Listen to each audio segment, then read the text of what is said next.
Ce que vous ne savez pas sur les agents immobiliers en Belgique. Alors la première chose, c'est qu'il y a un accès à la profession, bon ça vous le savez peut-être, c'est ce qu'on appelle les agents IPI, ceux qui ont un agrément et qui sont d'office indépendants. On est à peu près 10 000 en Belgique. Et puis vous avez 10 000 autres agents immobiliers qui eux sont salariés et n'ont pas d'accès à la profession spécifique, si ce n'est qu'ils doivent travailler pour un agent immobilier qui lui a un agrément.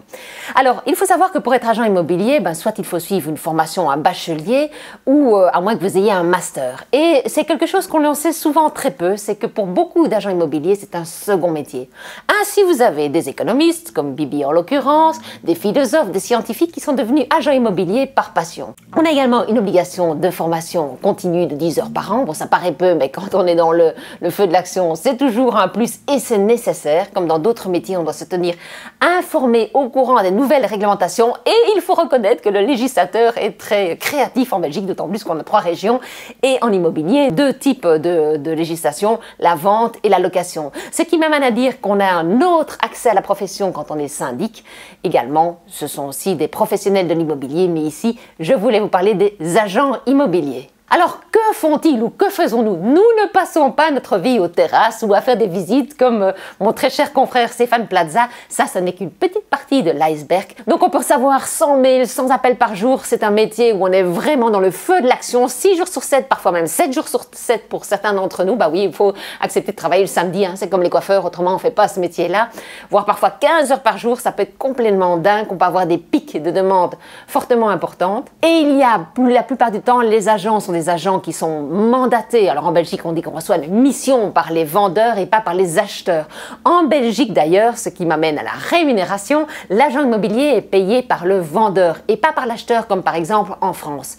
Donc c'est le vendeur, ce sont les propriétaires vendeurs qui payent l'agent immobilier à l'acte. Donc lorsque on passe chez le notaire retient la commission qui est d'ailleurs de 3% plus TVA, donc 3,63% sur le prix de la vente et qui paye l'agent immobilier. À la location, un agent immobilier est payé l'équivalent d'un mois de loyer du bien plus la TVA.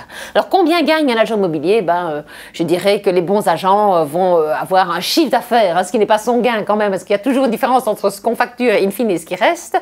Je vous rappelle qu'on est dans le paradis de la taxation en Belgique. Donc un bon agent immobilier va avoir un chiffre d'affaires de 100 000 € par an, là où la majorité vont faire 40 000 € par an, hein, comme beaucoup d'indépendants.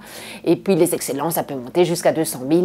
Mais croyez-moi, il y a toujours un travail de fou derrière un chiffre d'affaires de fou. C'est la même chose pour les syndics, hein. Les propriétaires me disent souvent « oui mais enfin ça coûte cher ». Oui mais non, est-ce que vous avez vu le boulot que c'est entre ce qu'ils vous facturent et ce qui reste in fine dans sa poche? C'est énorme. Bon alors les syndics, c'est un monde à part. Je me limiterai donc aux agents immobiliers, hein, si vous savez que pour la plupart d'entre nous... Et oui, dernière chose, les agences immobilières, celles que vous voyez, celles qui ont une vitrine, elles ne représentent que 20% des agents immobiliers en Belgique. Bon, d'accord, elles font 80% des transactions, hein, c'est la loi de Pareto. Mais donc 80% des agents travaillent comme votre agent immobilier préféré, c'est-à-dire à bureau fermé, et la plupart du temps seuls à 2 ou à 3, ce sont des agences de type familial, où il y a d'ailleurs énormément de qualité. Allez, je m'arrête là. À bientôt. La cloche, l'abonnement. Vous connaissez la chanson. À tout bientôt.